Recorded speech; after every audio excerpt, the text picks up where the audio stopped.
in general out Oh in the middle yeah, of that's nowhere? what I was doing. I actually had a pistol in my hand at the time. I was really ticked off when I was having this fit. I was waving the gun in the air, okay, and I had this fit. And at this moment, I said, okay.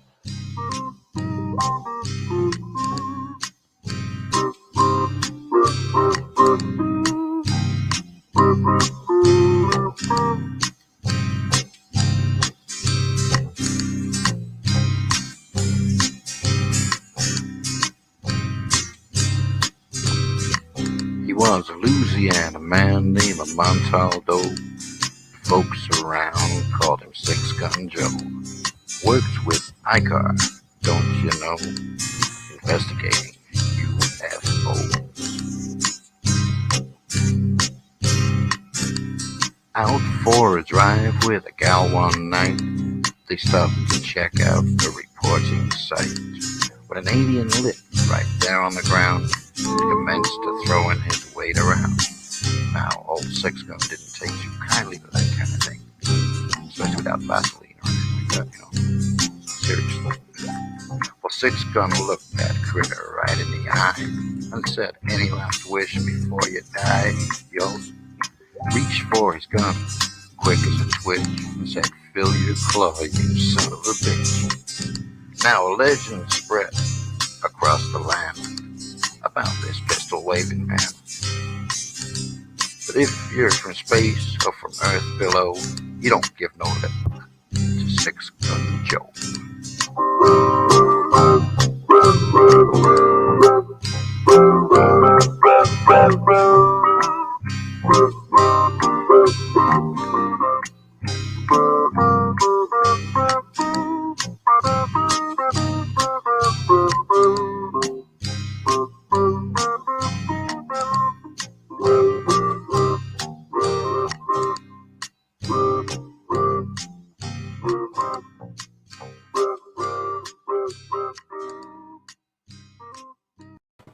Welcome to UFO Undercover with your host, Joe Montaldo.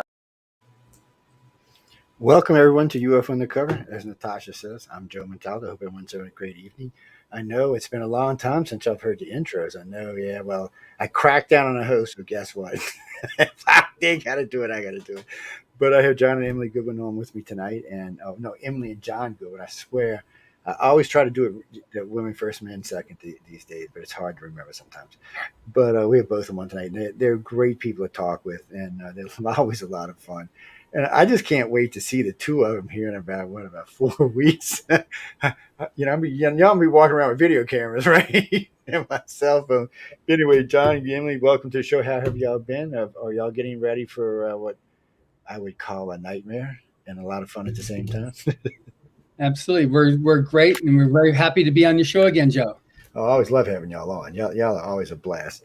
And wait, who did I see in jeans for the first time? I was shocked to see somebody in jeans. I'm not going to mention who it was, though. I'm just playing. But y'all look like y'all were having fun up in Atlanta, by the way. We were. We had a great time in Atlanta and in Salt Lake City, but in Atlanta, that was Dragon Con, which they were quiet last year because of COVID, and so they were up again, and they capped it at 40,000 plus exhibitors, made about 42,000 people there. So it was a decent size. It was a blast being back out again. Y'all look like y'all did ahead. I really wanted to stop and see y'all, but I just had surgery, and then somehow we had Ida that came through, which was really fun. And then somehow my uncle got himself up in Alexandria, Louisiana. I'm like, what are you doing? I mean, really, that's literally 5 hours from where I live now. So I sent my son to pick him up and drove him here.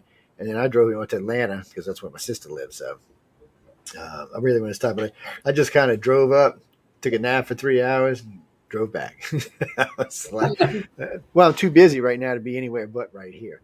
And my partner was already crying when I told him I was going to be gone 5 or 6 days in October and in the end and the beginning. He's like, but you, I said, no, I'm going, buddy. Don't even think I'm not. I'm going. Well, it always seems to work that way because the year of Katrina, through the following year, we were busy really for the next 10 years. We were steady busy, but the next 5 was super busy. And I was on tour all 5 years. So it made it hard. So I'd come home, I'd spend like 3 days out, 4 days at home, 3 days out, 4 days home, 5 days out, depending on where we were. It was a very interesting experience, to say the least. And I'm still alive for it too, so that's always a good thing. But I mean, y'all look like you have fun, and then in Utah, y'all look like y'all were going. So what is all this about? Why are you out there doing all of this? Well, we went out to Dragon Con in Atlanta. We had a booth there, and we had the publishing side where we had actual book stand booth and art, and then we had a Writers of the Future booth, Writers and Illustrators of the Future, where we're always looking for new talent in sci-fi, fantasy authors and artists. So we were promoting out there, and we did some panels and we did some media interviews, and just had a good time all around. And then came back into LA for a week, and then turned around and went out to Salt Lake City, Utah to do it all over again at another event. Utah. I've been to Utah a few times. Utah people, I'm not going to say nothing, okay? I'm just going to say I've been there a few times. But I got to tell you something about Utah is that they're the best reading public of any state, of any event we attend. Yeah. They are so literate there, and we just sell so many books. I love when we go. We sell more books at that event than any event that we attend anywhere in the U.S. Y'all should go down to Pensacola one year. I've been in a lot of cities all over the north, south, west, east, and their cities. You know how they make the little baby museums, the baby libraries they put in front of your house, 10, 15. It's a book sharing thing for the neighborhood. Yeah. So in East Hill, where we're looking to buy a house, by the way, every other street has one. We counted 60 of them in a matter of 30 blocks. So How when cool you get is out, that? they're just there's several neighborhoods around there that are just like that, and they really, really believe in teaching their kids to read. They have reading courses, but they have where they go sit out, and the group reads a book at sunset. So you sit out there at sunset, and they'll read. Somebody's reading the book, but everybody's reading along with the person who's reading the book. And hopefully they got somebody good voice, out there, deep voice or something. But and they also, one of the things also about that area, they have musical sunsets. They'll have the orchestra come out and play to the sunset. So they really want to bring culture back to children, other than the things we see on TV today and the stuff that's running around. Because developing an imagination is an important thing, and reading helps people to do that. Playing video games, unfortunately, guys, and I'm a video freak myself, but it does not really help you. You're going off of somebody else's stuff. It's not. You're not really using your imagination because it's all laid out in front of you. You're thinking about the game, and you might help your eye-hand coordination, but you're really not developing that. So I think reading's a good way to do it, because you're forced to. You're forced to image that as you're reading the book. You're forced to image or to see however you want to portray this. And one of my favorite things is when you have 5 people read the same book and they all come back with 5 different. You're like, well, wait, did you read the same book that I did? Did you really? Yeah. Are you sure you read the same book I read? Yes, I did. I'm like, oh, okay, well, to each his own. But that's different. Today's society, that is a thing that is fading. It makes me nervous. And also, not just that, keeping the written book around in any form is a good thing, because at the rate technology is going, we're asking for it. I mean, any little blip, and if everything's electronic, and you don't have any electricity, well, guess what? I bet you wish you had that book then. That's right. Exactly. One thing that's really fun also that we did there in Atlanta, every year they've got a blood drive, and it's especially important right now with everything on COVID that they need blood. And so we team up with the Robert A. Heinlein blood drive, and we provide books that we donate to the blood drive. So anybody donates a pint of blood, then they'll get a free copy of one of our books. And so we donated 1,500 Battlefield Earth books for anybody that would, if they donated. And they collected over 2,600 pints of blood at this last convention. It's the largest, it's the second largest in the United States of blood drives, but it's the largest one in any convention. And so it was very, very successful. And one thing I like to say now, which if anybody listening to this stuff also is connected with a blood drive any place in the United States, to contact you, because I can provide 500 books to that blood drive, so that if anybody donates a pint of blood, they can get a book for free. And it's really important right now, just because of the current scene with COVID. Blood is just at a premium. Down here, it's a little different because of all the hurricanes. Every hurricane that comes through, everybody donates blood. It's a weird thing, but I don't exactly know why, because we don't really have that many fatalities. But still, it's a good thing for everybody else. But because I'm O negative and RNA negative, they'll offer me up to $500 for a quart of blood. Wow. A quart? For a quart. And I was like, like what? I remember the first time lady told me that I was somewhere donating blood for a friend of mine who was really messed up, and she said, "Man, you shouldn't give this stuff away." I'm like, what are you talking about? She said, "You're not just Rh negative, you're RNA negative." She said, "They love people like you." He said, "She said the hospital won't even get this blood. She said she'll go to a lab somewhere." I'm like, "What?" It's like, no. You need to go in somebody. You don't need to be going to a lab somewhere. It's I tell them it's a damn alien blood anyway, but it's a weird thing. And it come to find out, my doctor who did the surgery, we were talking about it today, by the way, he has the same thing, which is a strange thing. It's just a strange thing, and it's a strange thing how this blood just showed up out of nowhere too. But anyway, that's for another show. We don't want to go there. We don't even get into that conversation. We just leave that alone. No, I seen y'all having fun. Yeah, I was telling, I had my wife with me, and she's like, I know you want to go. I know you want to go. I said, yeah, I want to go. I said, but I'll be exhausted. And I said, I got all kind of stuff waiting for me as soon as I get back in the city.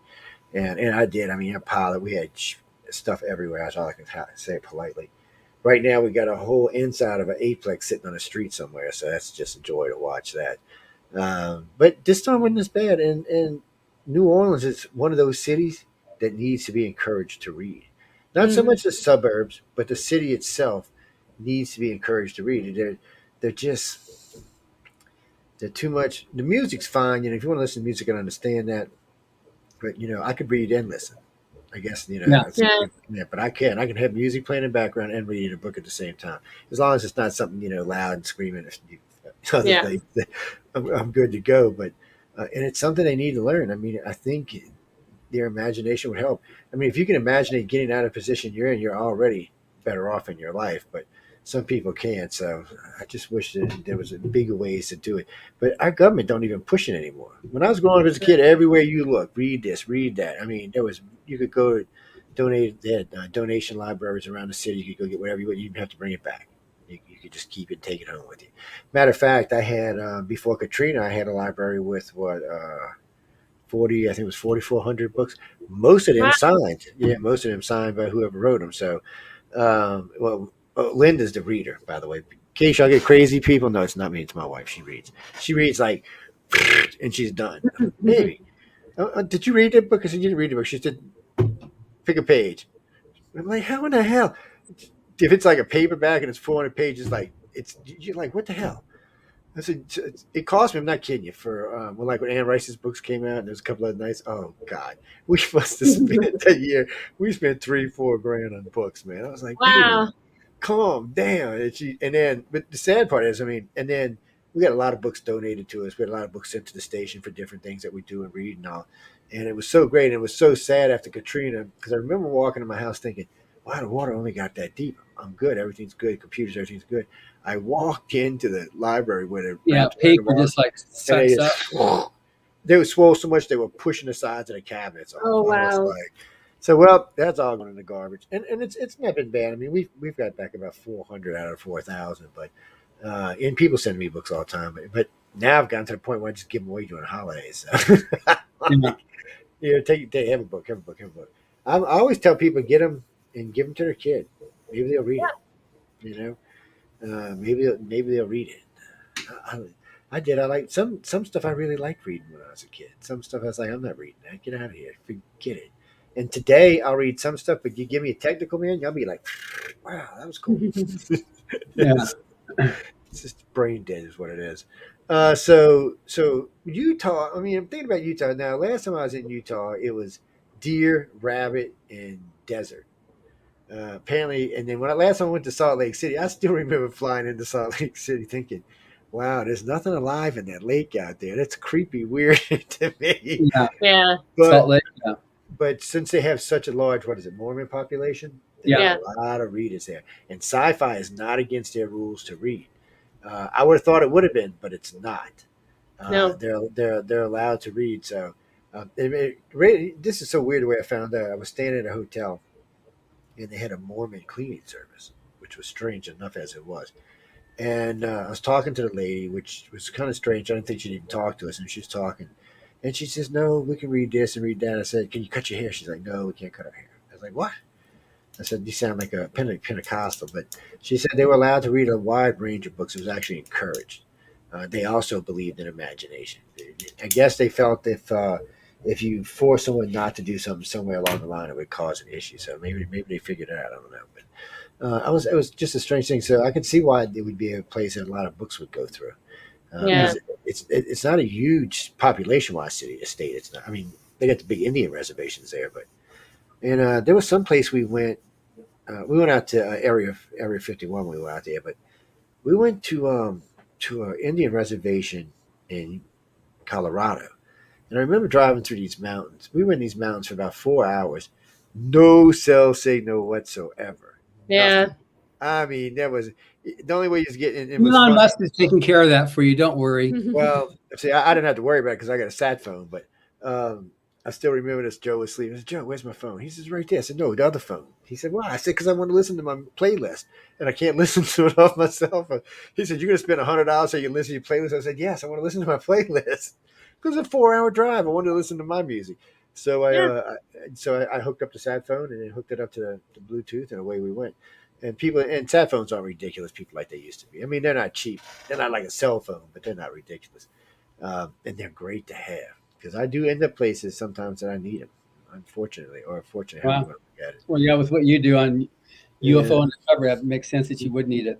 But it's yeah. interesting with Utah, though, with all the reading, we have more winners for our Writers of the Future contest than in any other state in the United States. I know it's Brigham Young University, Utah Valley University. We have a lot of people that enter the contest and who are just because they're so literate, they're great writers too. We've got Orson Scott Card, the guy that wrote Ender's Game. We got Brandon Sanderson, who's the currently the second best-selling fantasy author in the world, and Dave Farland. They're all three judges, but they all came through the BYU line, and so they've taught a lot of aspiring writers. But we've had more winners from there than any place in the United States.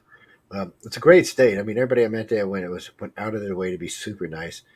Yeah, It's they actually are. it's quite a beautiful state, especially at night. I mean, we've seen some really beautiful skies out there, and I mean, don't get me wrong, we was in some pretty deep desert too. But I remember last time I said 165 miles to the nearest gas station. I'm like, okay. Yeah. And that was like a one pump gas station with two people. You were kind of like, and it closed at 8 o'clock, so you better answer. Yeah. But it was but we seen a lot of stuff there. It was great. It was a couple of different cities there.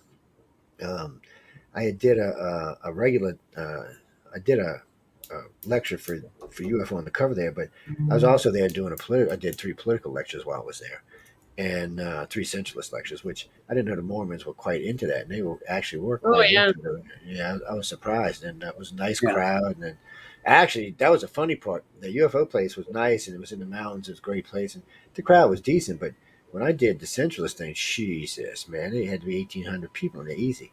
I felt like I Wow. was at a Trump rally for a minute there, man. It was no, I mean, everybody except for everybody was nice and not crazy, but still, I mean, everybody went out of their way to be really super nice. One lady, we took a break. She come up with lunch for me. I'm like, no, sweet. I said the people pay for my lunch. Don't worry about that. It's very sweet of you, but they're going to bring my lunch in. I was like, okay, and then so people offered, "You want to come stay with us?" I'm like, "No, that's okay." That felt a little creepy, but still, I knew it was out of niceness. It wasn't being weird. But, Yeah. There's just really nice people there. Yeah, they are. and I don't know. I had a good time there, and even the 2 different hotels we stayed in one town, everybody was really nice. Hotels were immaculately clean. Shit, they probably don't have a COVID problem there. That place was, I mean, clean, clean. Right now when I go down the floor, I'm a little nervous. It's like playing Russian roulette. Where you stay at? And somebody said, "Well, stay at the high end place." I said, "No, it don't necessarily mean you're clean, my friend. I hate to be the one that breaks your bubble on that. Some of them are really clean, and some of them not so clean." So it Yeah. is like playing Russian roulette. But there it was really nice, and everybody's nice. And I remember we stopped and had dinner at this little place. little cute little place right at the end of the city. And right there, they had a sci-fi museum, not a museum, a sci-fi library. I guess it was like a local had a Linden library there, and he had all kind of sci-fi stuff in there. But what I liked is he had dated stuff, back 50, 60 years. He had comics, he had books, he had originals, and he had comic books in there were probably worth a pretty penny. And really nice guy. I said, "Well, how many books he read?" He said, "Most of them." He said, "I've read most of them." Yeah, and the guy's got 5 kids, 6 kids. I'm sorry, he had 5 kids and one on the way. And I said, "You've read how many books?" He said, "Well, the wife gets mad some nights. I got to read." And he said then they have reading where the family gets together and reads a book once a week. Oh yeah. That's interesting. So, see, I went to private school, so we were forced to read a book a week. All the classics we had to read. Wow. Everything that's behind me, I had to read, plus a bunch of the other classics, and which was great. I mean, it gave me a great education and makes you look at the world a little bit differently. But most children are not encouraged to do that now. No. My son's read a lot of it because he's heard me talk about it. But most people just when I start talking about some of the stuff I read, people look at me like, "What? I seen the movie." You said you never read the book. No, okay, well, you're lost. Because almost every time the book's going to be better than the movie, people. Almost right. every Yeah. time. I'm sure That's there right. may be one or two exceptions, but almost every time it's going to be better. And, That's a rare exception. yeah, it's The a book, very and you can get inside people's heads and thoughts and a lot more when you're in the book. You can, you can, and that's a good friend of mine. Now he's a real bookworm. He tries to read at least 2 books a day. I'm like, how the hell you do that? You got a job. You got a job and kids. And he said, don't worry about it. He said, I pick short stories, and then on the weekends, I read novels. I'm like, okay. He said, tries to Wow. read 3 novels on the weekend. So he'll stay up. Like, see, I'll stay up. I'll be doing stuff all night with the station, doing that, and then I might go watch some late night TV at 3 or 4 o'clock in the morning, 5 o'clock in the morning. He's in there reading nonstop. Right? As a matter of fact, he'll call me sometimes because he knows I'm up. Oh, you got to read this. I said, send me the movie. He's like, you got to read the book. I'm sending you the book. I said, all right, send me the book. I said, why don't you just highlight the part I need to read? He's like, no, I'm sending you a book and you got to find it. I'm like, you ass. But I got a lot of friends that like to read, and I got a lot of friends that don't. They look at a book like it's a Well, sometimes it's important. The people that don't like to read is to find something that they will enjoy reading to develop that desire. Audiobooks can help too because they're they can kind of give you a little bit of that bridge between watching movies and television and reading if you listen to the audiobook, because it's your imagination that it will trigger when you have the sounds and the voice. Yeah. And you get that. Books that y'all have are really good, by the way. Oh, speaking of that, my grandson, by the way, he's 19, getting ready to go to college. So a couple of weeks ago, he said, "What's on that pad? Can I use your pad?" I said, "Why?" He said, "Because I want to talk to my friends." I said, "All right, you can use it." And I guess he found the audiobooks on it, right? So I come by, he's got it plugged in. He's like half asleep. Listen, wait, what are you listening to? He said, "Man, this thing is great. You got all kinds of great stuff on here. Can I test it?" "No, you can't have. You little shit. Get off of it." I said, "Tell your mom go buy you." I said, "Look, this is where you go." I said, "I tell you what, if you're really, really good, maybe I'll buy you one of them for Christmas." I said, "But he said, well, probably went to go to college with." I'm like, "Oh man, it's blackmail is what that is." I said, "Talk to your mama." I said, "You know what? You need to go talk to your mom and your daddy and your other grandpa." I said, "Maybe we'll all get together and get you one." But he was really, really enjoying. He was listening. And because he at first he was texting away with somebody, and when I came back the second time, he just was laid back on the couch listening. I'm like, "What are you listening to?" He said, "I already listened to this one and this. I'm listening to this one." And I guess, because it's kind of marked out. Most of the books are marked out in a couple of minute segments and stuff. So you can kind of judge how long you want to, and you can stop in places and get up and fool around and come back, which is nice. For me, it's great because when I'm driving, which right now I'm not getting to do anything but paperwork and customers. But usually what I do is I turn it on, and it's a 55-minute drive. So that's enough sometimes for one or half one, depending on what I'm going through. And I'll listen to like 15 minutes of it, and then I'll stop it, slide it, under the seat so nobody steals it. And then on the way home, I'll listen to another 15 minutes. And if I'm close to the end, I won't be able to stop, so I have to bring it into the studio with me. So I'll just lean it against the computer in the studio somewhere and listen to it until it's finished. And I might be doing paperwork, I might be doing radio stuff, whatever it is. I forgot. You just drive around the blocks a few more times. Yeah, I have done that, by the way. So I've actually done that. For those that don't know, we're talking about the Stories from the Golden Age audiobooks that you're listening to that we publish at Galaxy Press. And a lot of them are great. And some of the other day, I was playing something that I had it playing in the background while I was talking. I was in chat with a group of people. And they're like, "What is that?" I said, "It's a story I'm listening to." I said, "How can you listen to it and talk to us?" I said, "I can." I said, "But I'm gonna go back and re-listen to it anyway." I said, I'm just kind of just phasing through it right now." And so I turned it up where they could hear it. Everybody just went silent and started listening to the damn book instead of having the conversation we were having. "You want to play that on a station?" I said, "Nope, can't do that. Sorry." Um, I said, "We don't own the copyright. Y'all got lucky and can listen to this." And I always tell them the same thing: go buy one. I said, "You don't have to buy the big pad. You can go buy one if you want to." I said, or two or three or five. Just go look. I give them the site out every time. I'm like, here and go look here." And matter of fact, I might as well just put y'all in the back of one of my business cards. And not really, because a lot of my wealthier customers are big time readers. And when they found out, I was talking. Matter of fact, one of my really really wealthy customers, I ain't gonna mention his name on air, but the other day we were talking about something, and he said, "Man," he said, what his words, not mine, "when I'm out on my yacht, sometimes I get bored." I'm thinking, and this is like a 70, 80 foot yacht. I'm thinking, really? Okay, bored. All right. Anyway, he said, "What would you recommend?" I said, "And you know what? I just happened to have the pad in the car with me. It was just happened to be sitting on a seat, and I brought it out. I said, look," I said, "I know you like all this high end big thing." I said, "You can throw this up. It's an Apple." I said, "So you can throw it up on your TV, your big 80-inch TV, whatever you want to watch or listen, however you want to." And I just clicked on the story I was listening to. He's like, "Well, how many are on there?" I said, "There's a lot." He's like, "What do you mean?" I said, "No, dude." I said, "You can sail around the world and still be listening." I'm just They're just like, "No." I was like, "Really, really?" I said, "What you can't listen to, you could read." I said, "This is a lot of material on here." And I said, so he's like, "Well, you ought to give it to me and I'll buy you another." I said, "I give you, get the hell off." I said, "What is it when everybody trying to steal my pad?" And I said, "No." I said, "You're already getting damn ripping me off for the price I'm giving you anyway." I said, "You ain't get my pad." So then he's like, "Well, I'm going to go buy one." I said, "Well, this is where you go." And I said, "Tell me when you buy it." Still ain't heard if he bought it or not. But he is this. He's also one of them ones that little flashy, lighty things can distract him really easy. I, Yeah. I ask him all the time. I said, "How you made $150 million?"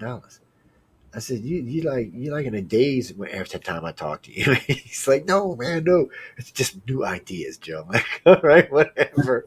I'm lucky I don't get fired the way I talk to the poor man, but he's a nice guy. He really is. And we got a couple other our mid-range customers that I noticed most of my customers, not all of them, but most of them like to read because we've talked about it over the years, different things they like to read.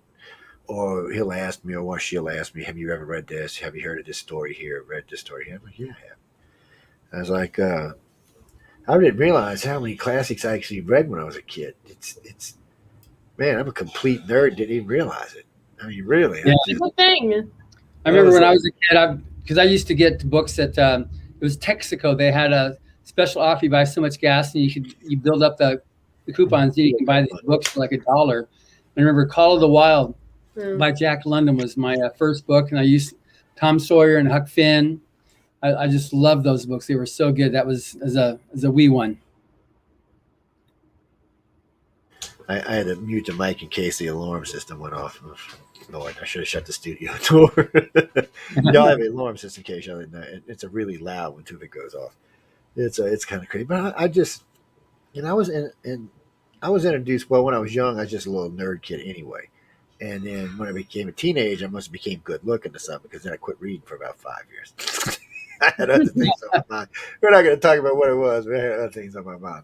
And then a year after that, I met Linda, and she just read. Like I said, she was just. I mean, every day she had to read a book every day. And I tell you what, too, talk about get your ass in trouble. So she'd be in there reading, and I'd come, "Hey, baby, how you doing?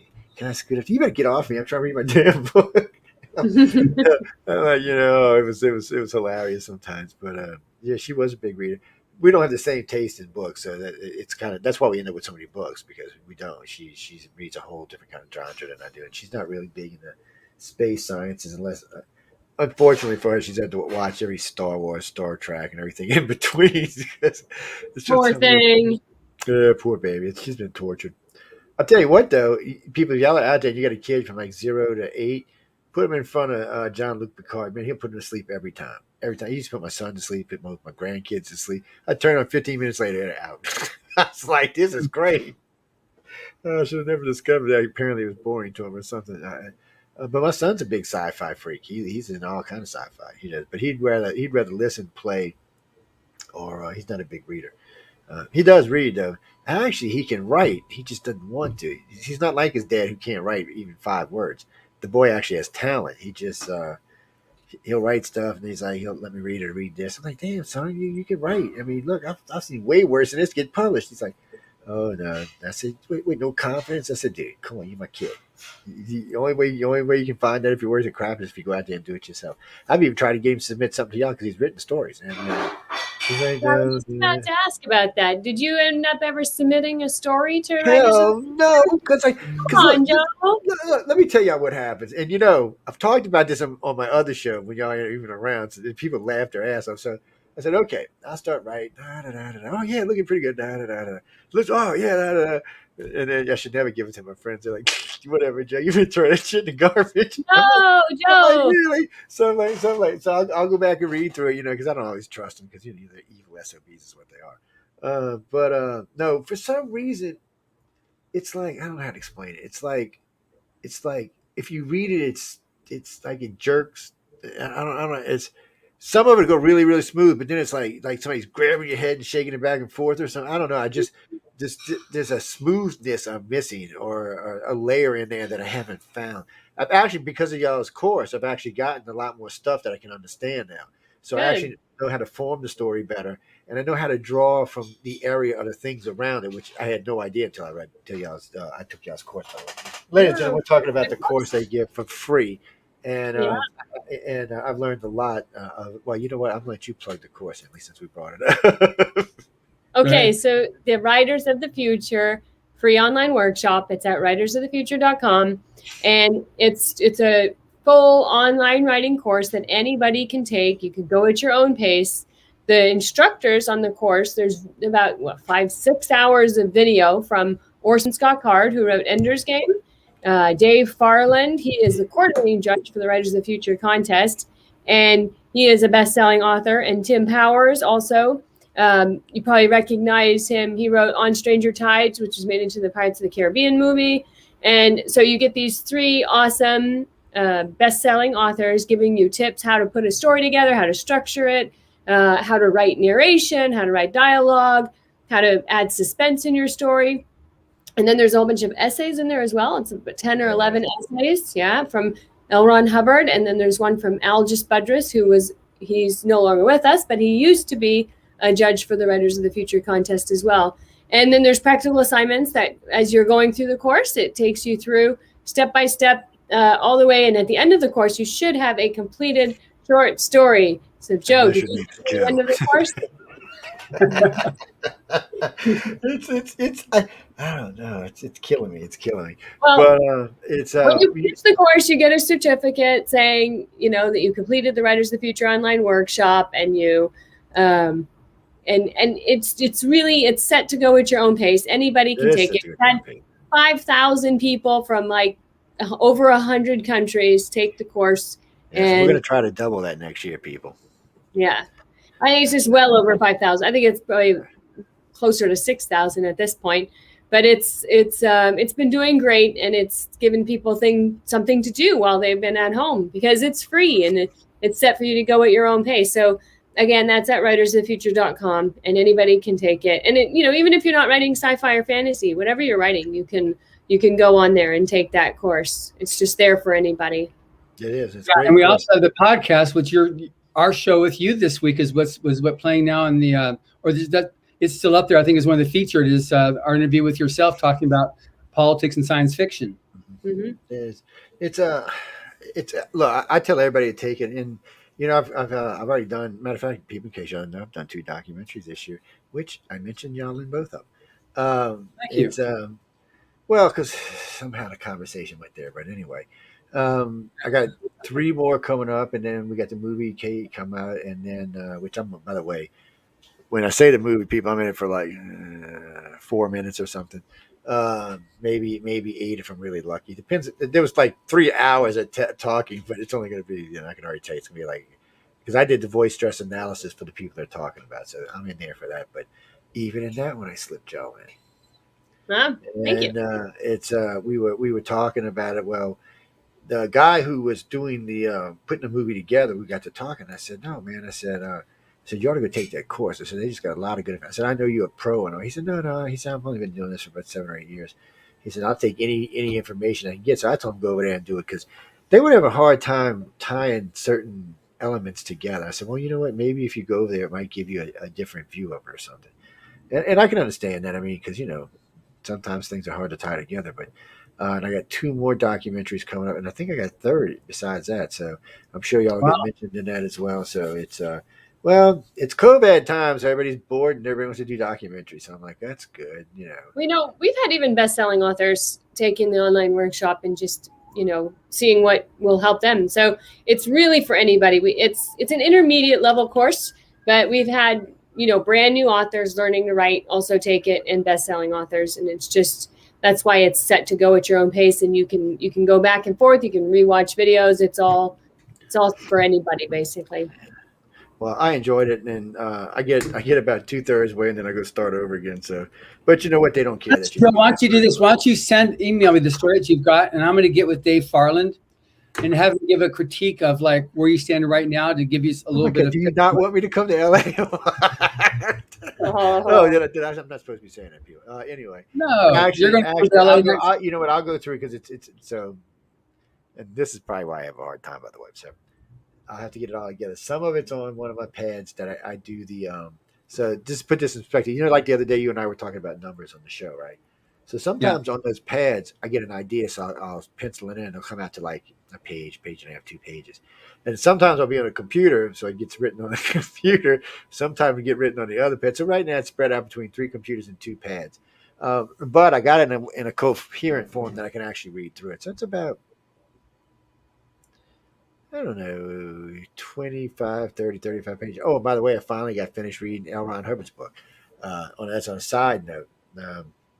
I'm going to probably bring it with me because there's a couple things that I want to read again. But it's weird for me because I'll get going but once I lose that whatever, it takes me forever to get it back. In my life, unfortunately, so like the other day, I got a little burst of energy. I said, "Man, this sounds like a good thing from what I was talking about." So I'm writing away, and then bam, phone call rings, Skype comes up, somebody knocks on the door. I'm like, "Come on, really?" And so. Yeah, writers need to actually set aside a time, and it's just I can see that. Yeah. If you don't do that, you're going to get interrupted. And even the guys who's totally dedicated, where that is their livelihood, they put it where like they've laid down the law. Nobody interrupts me. It's my writing that pays for this house, that pays for your food, that pays for gas, electricity. So when it's my time to write, it's like I'm off limits. Yeah, I noticed that's what Nick Redfern told me because he puts out a lot of books, and I asked him one time, I said, "How do you do that?" He said, 9 to 5, Joe, 5 days a week. That's my job. Right. Nobody bothers me. I do my thing. I get in there. He said, if I can't come up with an idea, I'll get online, talk to some crazy people, and then bam, I'm back to writing again. I said, "Well, hey, that works. If that works, whatever it takes." But so that's really what does me in. And then I'm another one of them. I'll be doing something like the other day. I was writing on a computer, and then something popped up about one of the archives. So then I got completely distracted. And I started playing with the archives for like 45 minutes to an hour or something, because one of our archivists seems to be irritating lately. It's a good archive place, and we got good numbers there. But man, sometimes anyway, we're not going to get into that either. But there's just a little bit on the irritating side sometimes. Yeah. But people, y'all should go take the course. If you haven't, it's a good thing to go take. I know we got a lot of listeners to this show, and we got a lot of sci-fi listeners to this show. And y'all should go take it. Go try it. I said, look, y'all could be out in LA. Y'all could be making money. You could learn how to do it properly. I said, and you're going to be introduced to a lot of people. If you got real talent, somebody might notice you. We publish 12 new authors every year, so anybody can send their story in and win. It's free to enter the Writers of the Future. So you can go in, you can submit a story. It's short stories up to 17,000 words. And 12 of those people that submit every year get published in an anthology, and we fly them out to Hollywood, which Joe is going to be with us this year at the big Gala Awards event. I'm just going to stand back and watch this crazy. Yeah. That's It's gonna be a lot of fun. We got some great it people looks that like are it gonna is. The judge it. last one looked great. Yeah, last time it looked like it's great. Yeah. I'm just But one gonna. thing too, right now too, that people need to realize, we got 10 days left till year 38 is over with, and so one of the reasons why I was really appreciative that you're having us on for this show is that people can get their entries in. They can submit right now for the story. We had one winner about 10 years ago who's he said, I don't have, I'm not good enough, not good enough. And so his wife actually behind his back took the story out of the drawer, submitted it, and he won the contest. So one of the problems with inspiring writers is that your skin isn't thick enough yet, and so maybe you've had to reach out, or maybe somebody said, oh, don't quit your day job. These little digs that come in, and then you just don't feel like you're good enough. You never know until you submit. And the one thing about the Writers of Future contest is there's no judging saying that you're not good enough. It's only like when you made the grade. And the worst that's going to happen is you're going to get an email from the contest director saying, thank you very much, submit again. Yeah. Nobody's going to say you make these little digs, and even on what we have on our site, if anybody comes in there and makes disparaging comments, they're given one warning, and then the second time they're banned from our forum, because that's not what we're about. We're about encouragement. Yeah. The other thing about the contest is that it's blind judge. So if you send your story in, like even you, Joe, if you send your story and you're worried about like, oh my gosh, what is someone going to think about my story? You don't even worry about it, because nobody knows that it's yours. It's like people submit their story, it gets, your name comes off, just the story gets a number with it, and that goes to the judges.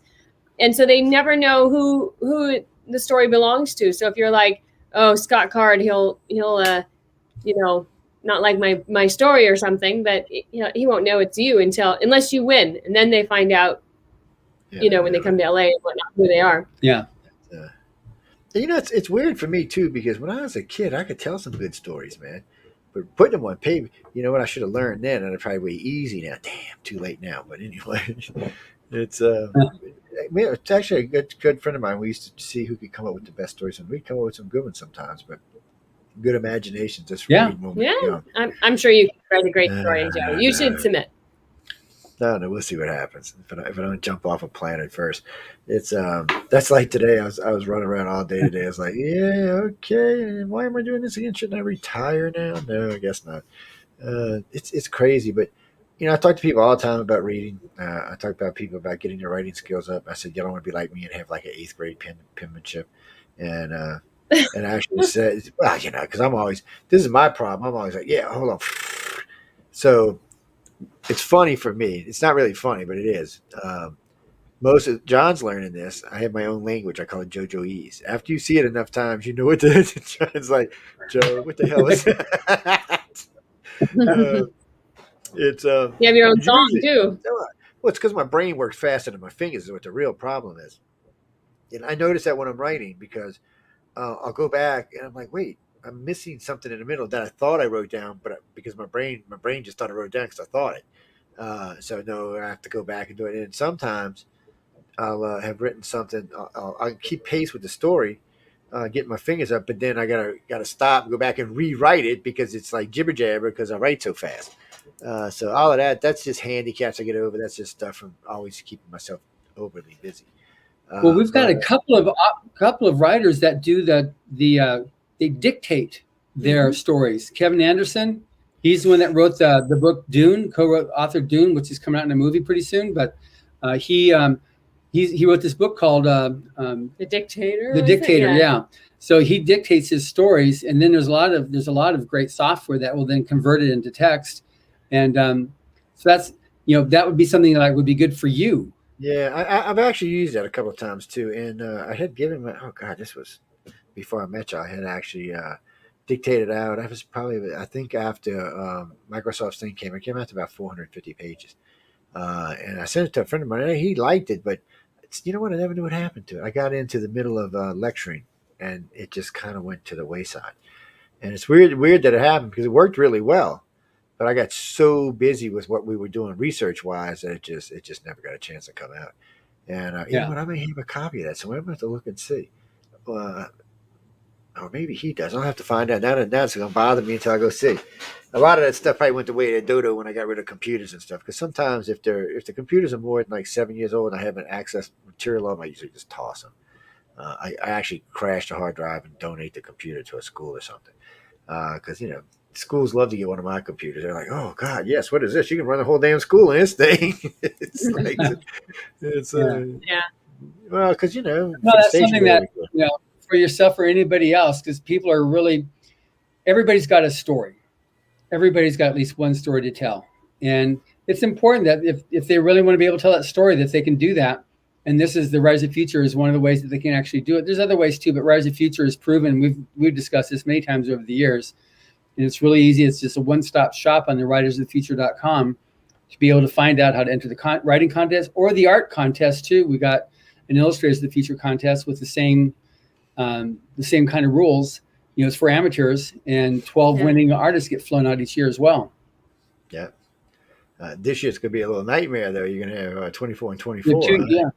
Yeah, we got 48. Yeah, then they got the extra one of me running around out there too. They're gonna be busy.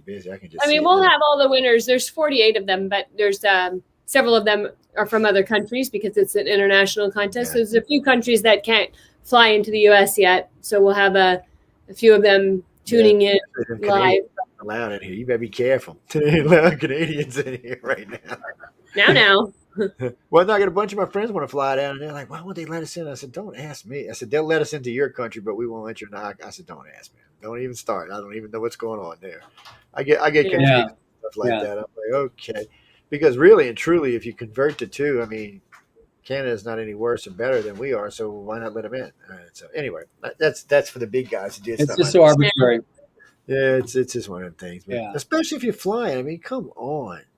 We had a show, Free to Canadians. It was hilariously funny.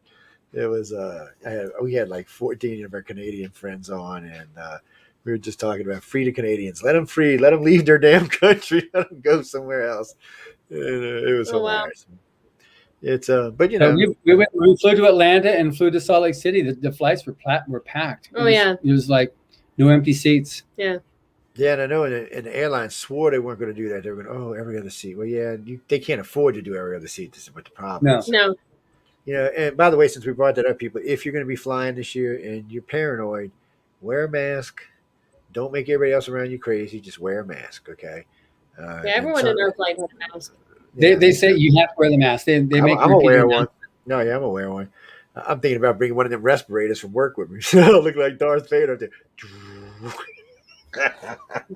They'll be like, "What is that?" I said, "This is the only thing that really can keep COVID out of people." Because matter of fact, the other day that we had 3 of us had them on when we went in Lowe's, and they were like, "I said, you said we had to wear a mask." I said, "We're just wearing the mask." And actually, we really wore it because nobody had any of the other masks with us, so we didn't want to catch any hell. Because they're funny right now. Some places don't care, and some places have fits. You should go get on the plane with like a Darth Vader helmet. I know, with the big respirator in front of it. Yeah. So I'll have to ask the stewardess, what's the pilot's name? Mark, I'm not your father. I'll get thrown on the plane right then and there. It's actually I like to fly. I started out young flying, and then I was in the service. We did, I was flying all over the military. So, and people, you get a real respect for commercial airlines when you're in the service, because the service airplanes don't have no fringe benefits. No shock absorbers, no nothing. You bouncing around your heads. You feel like one of them bobble toys by the time you get somewhere. But they get to cross whatever airspace they want first, so your flights are always faster. It's kind of strange. Yeah, I used to take military hops all over when I was in the service, because it was our time on the weekends to do what we wanted, and as long as we were back, for Monday, you could go anywhere you want and book a flight, go anywhere. The only thing you had to worry about is if somebody bumped you, like somebody higher up the rank pole decided to fly somewhere. But we used to do it all the time. I met a lot of people that way. I had a lot. I got to travel all around the country and in a couple other countries like that. It was just a nice way. That's neat. It's very nice. It was very crazy, but it's so we got y'all no more cons before the 22nd. Oh no. No, right now we're ramping up now for this, and so we've got a lot of preps to be put together before we actually have the event on the 22nd. We've got the winners flying in a week before that, so the 22nd is the culmination, and then all the winners start flying in like on the 15th. And the cutoff to get into volume 38 is September 30th. So anybody wants to get into this next volume, we have 8 days to get a cutoff. So if anybody has a story and they want to polish it up and send it in, go to writersoffuture.com. Yeah, send in your story. And if anybody else has a spouse who says, "No, I can't do this," but you think they're good enough, you can submit their form too. It's been done successfully. As soon as they put them out, people, I'm gonna get 50 of them and give them away. So, speaking of that, I'm out of books. I gotta order some more books from you. I'm out. I was gonna say it looks kind of naked behind you. It does, but they all gone. Matter of fact, one of them, which one it was? I forgot which one it was. It was like one of the earlier volumes. Man, they had a big fight over it. Somebody said, no, I called in first. I said, sweetie, no. I said, it's gone. It doesn't matter. She wrote me like 800 emails. I'm not kidding you. It was more. Oh, wow.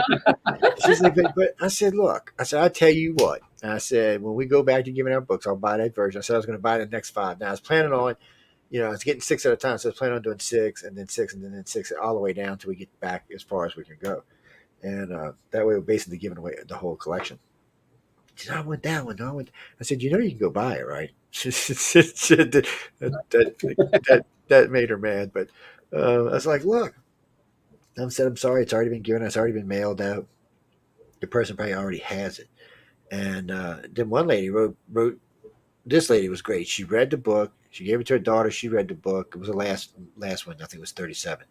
And then her son read the book, and then she read it again, and then she sent it back to me. Wow. She said, give it. She said, we enjoyed it. It was a great book. Let somebody else enjoy it. So we did it on one of the shows. We gave it away. And not everybody knew somebody else had it, but they didn't have any problem with it. They were like, yeah, this is great. And the lady that's got it now, I talked to her just recently, and she told me she wrote in and told me how nice it was. But, I tell these people all the time, don't write to me, write to y'all. I said, I'm not. I said, all I'm doing is giving the books away. I said, these are the guys that are behind the scenes taking care of everything. I said, I might be the big mouth out here talking about them. I said, but they're really the ones doing all the work. I said, I like giving books away. It's one of my favorite things to give away. So I remember the year we gave a TV away. That was such a nightmare. Oh my God, we gave away a 55-inch color TV, high def. Oh Lord, we got the amount of application we got was ridiculous. I mean, it was ridiculous. It was like 300,000 in a matter of 10 days. Wow. And I was like, oh, okay. And I said, I don't know why y'all keep doing this, because we're going to give it away over the air. We're not giving it away via mail-in. I said, it's going to be on one of the shows. I wouldn't even tell anybody what show it was going to be on, because it wasn't on none of my shows. And it was later in the evening shows. Oh, when I gave it away, I must have got another 10,000 saying, you're just a jerk. I'm like, what? Oh. I was like, you got to be kidding me. I said, that's it. We're not giving away no more TVs. Because we gave away a computer one year. That was crazy, too. It was actually, we gave 3 one way that year. It was kind of crazy. I like the books because if a person who gets it doesn't like it, they'll give it to somebody else that probably will. So it's going to go, it's going to probably get passed around and read by more. It's one of those gifts that, especially the way y'all do it with the multiple stories in it, it's one of those gifts that's going to get passed around through the house. The kids are going to read it. The dad's going to read it. Mom's going to read it. And then if it's done, they may give it to somebody in their family, a sister, brother, a dad, a mom, something, and they'll probably read it. And, so it's a useful thing that gets read. And it's weird for us because every now and then Linda will come pull out one of the old books she's read twice already and read it again, which gets her aggravated, though, is when people send me, how can I say this politely? If y'all are listening, anybody who sent books in, please don't get angry. But every now and then she'll read a book and she's like, I don't ever want to see that book again, Joe, ever. I'm like, why? She said, Joe, whoever them people are whack crazy out of their mind. I was like, okay. Oh, it's like, because she feels like it's a waste of her time. It's what she feels like. Yeah. And which I can understand, but you never know when it's an unknown author. You really never know until you actually read the book. And she's like a vampire. She can't put it down. She got to read it till the end, no matter what. Even if she hates the damn thing, she got to read it to the end. She's like, well, I'll read it to the end. And I'm bad. Well, one thing we've got right now too for people that like the books is volume 37 is what's releasing at the event that you're coming to, and it can be pre-ordered. But if a person pre-orders it, they go to Amazon and they pre-order it right now, and they email us the proof of having bought it, we'll send them a free copy of Rise of Future Farm 32, which they can get for free that they can read right now. And then when 37 comes out, Amazon will send them 37. I think But it's 32 a really good pre-order deal we've got. Yeah, And so they get some people, cool like wallpaper and stuff. Yeah. yeah, you see, there you go. Get out there. Get off your tight finger. Look, people, I know all y'all been sitting at home. If you're in the deep south, I know all of y'all are flush with money right now because you've been getting either item money or Zeta money, or if you're a contractor in any other business, you're making good money right now. Spend it. What are we are? We're only 3 months from Christmas, people. Let's start shopping. Oh, that's Start wild. shopping. Yeah, and these books, like you can get these books for like the cost of like 2 Starbucks coffees, two the double lattes. You can get those. And so it's not even a I whole actually lot of recommend buying the set the way I bought it. It wasn't really that expensive. It's you get, what was it, 5 or 6 books? I forget now because I don't give them all away. But oh, by the way, I did manage to read 5 stories in the last book. Was it 36? I think it was. Yeah. Yeah. And then of course it got given away on the line. But well, once you give it to somebody, you got to send it. You can't say, oh well, I'm gonna keep the damn book now because I started reading it. I guess I could have ordered another one, but I actually recommend it like that, ladies and gentlemen, because you're getting 5 books, and there's 3 or 4 different sets of these that you can go through. So, and you know what's nice about this, and I didn't realize it until I've been talking to some people who's realizing, but the books kind of take you backwards if you read them backwards. So, if like the next set, you can tell by the writers some of the way they term things. You can kind of get an idea of what era it was, what generation it was. So y'all have Yeah. almost 4 generations of books now, so or Yeah. 4 decades of books now. So I mean, that's a nice feel. For anybody who's young or older, it's a nice way to read forward or backwards because you'll get a feel. And the way things were worded 40 years ago, not the same way we word things today. Especially if you're on television or in any kind of arts, everything seems to be worded differently. And the level of entertainment we want today is much different. But I talked with a good friend of mine a couple weeks ago about this, and we don't think that there's no, a lot of people think books are over, but there's no place for them. I don't agree with that. I think there'll always be a place for a book. Yeah, you might want to put it on your pad. And don't put it on your phone. People reading on your phone is just stupid. Okay, I mean, come on, the damn thing's this wide. That's why I got glasses. Come on, don't read it. Get a pad. Actually, the iPad, I should be plugging Apple, but the iPad that y'all get is perfect. It's a perfect size for reading. Yeah. You can throw it up on your knee. You can throw it up on your leg. You can get in bed and read. Matter of fact, my new baby dog thinks it's her play toy. When stuff flashes on the screen, she's like, "What's that, Daddy?" I said, "Oh, it was hilarious the other day." So I had one of the audio books on, and she started losing her mind because the guy had a pretty gravelly voice, whatever it was, and she's like, she's looking at things, she's trying to dig it out from underneath the sheets. I'm like, what are you doing? She's like, I was laughing.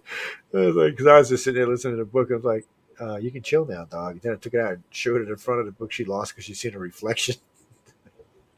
I was like, oh man, this is too much. But then like all good dogs, Dad laid back. She got on the side of me and snuggled down and listened to the book with me. God knows she knew what was going on, but she was quite happy doing it. But again, people, go over there. You can go to galaxypress.com. Everything you want to purchase is right there on this site. It's really, really easy to find. Usually I have it up on the screen, but I got something else up right now that we're going to play in a few minutes. But go over there, shop through it. There's lots of, you don't have to go bankrupt yourself. Okay. There's lots of options. Personally, I would say buy the 5 set, but if you're a new person and you just want to buy one book or one audio book, can you get one? I didn't even notice if you get one audio book. I didn't look, but I know you can buy one book at a time. Yeah. So, whether you're somebody who needs to listen to an audio or if you want to listen, if you want to read it, just go get one at a time. I mean, if you don't have to, you don't have to rush yourself up. I like to do things a little bit bigger. I already know they have a lot of good material there. I've been talking to John and Emily for a few years now, and I'm real familiar with their stuff. So it's different for me. And I'm going to be buying another 5 here in a couple of weeks, probably before I leave to come see them because we're planning on giving away some for Halloween. And so, y'all can wait till Halloween until I'm giving books away and try to get one. But I would just encourage you. And they do have the phones. Well, it's not really a phone. It's like a 8-inch, I think, or a 6-inch, 7-inch. But anyway, there's 4 different sides of pads you can get over there. So go over there, whatever fits your means the best. I like to actually be able to see the screen when I'm doing stuff. And with the Apple, I can split screen and be listening to the story or reading the story and have something else going on at the same time. So, Yeah. yes, I'm Mhm. ADHD. Sorry, people, but it's just nice. You go over there and hang out, watch it. No, Glenda, nobody's paying me. No, sorry. So I wanted to know how much you guys were paying me. Um, no, they're just, and I've said this, I've probably said this now 1,000 times. Let's see. They don't ask you for any money, none at all. If you want to go purchase something, you can, but they don't ask you. And I've never seen John and Emily go out of their way, and maybe when they're working conferences because that's what they're there for. But when they're on these radio shows, they're not going out of their way selling their books or anything else. It usually just comes up in passing because it's part of what we're talking about.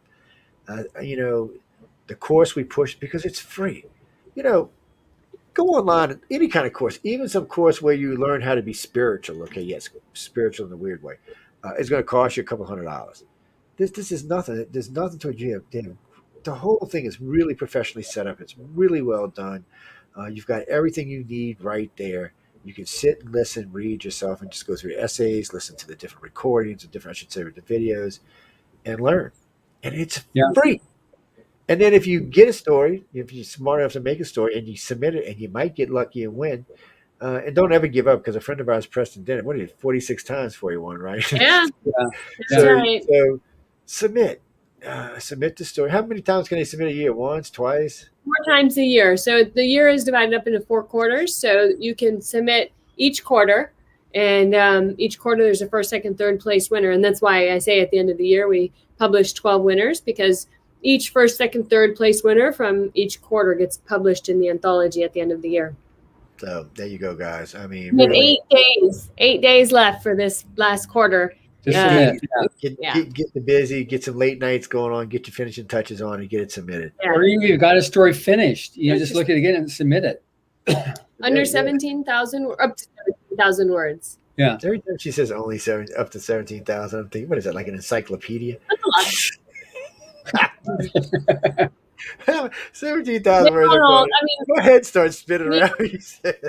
People submit stories at 3,000, 5 to 8,000 is an average. So it's just up to 17,000. Yeah, no, I can understand that because some people could really write, and some people really want to move things around, spread them out. That's my hardest thing. Is just, but that's something that the course has helped me with too.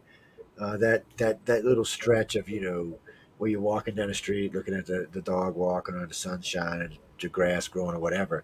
That was stuff I used to have issues with because I wasn't sure where to draw it from or how to really get it.